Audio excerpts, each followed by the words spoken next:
Do'stlar, bugungi chislo 2025-yil 10-may sanasiga vanderkotlarda kalibrovkada o'lchab, mazasiga me'yor orqali baho beramiz. Kalibrovkada e'tibor berib ko'rishlar mumkin. 50 kalibrda vanderkotlar uji pishdi, yesa nihoyatda mazasi ham joyiga keldi. Shirasi ham joyida hozirgi kunda. Do'stlar, vanderkotda ham ikki xili bor.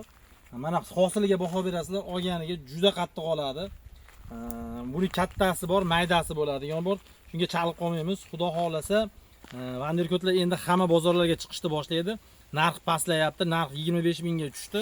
Do'stlar, vanderkotlarga like bosamiz, mazasiga baho beramiz. Bismillahirrohmanirrohim. Mazasi oldingidan da shirin, oldingidan da boshqachalashgan. Ichidagi ko'rinishi, ichlari ham o'sha sarg'aygan holatda. Do'stlar, buni kuzgi mavsum uchun mevali ko'chatlardan yig'ishtirib qo'yganmiz. Zakaz qilish uchun 94 139 3339 telefon raqamlariga qo'ng'iroq qilib bog'lanasizlar. Videoga like bosamiz. Vanderkotlarga обязательно like bosamiz. Mana ayritirib qo'yilgan. Agar ayritilmaganda buni shoxlari sinib ketardi. Baho beringlar. Yetilishni boshlagan do'stlar.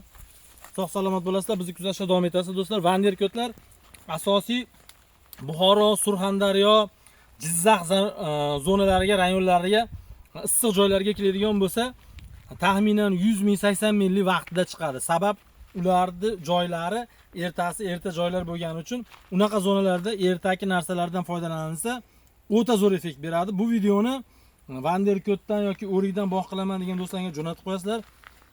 Jizzax, Buxoro, asosan Surxondaryo shu tomonlarda bular zo'r effekt beradi. Do'stlar, sog' salomat bo'lasizlar. Bizni kuzatishda davom etasiz do'stlar.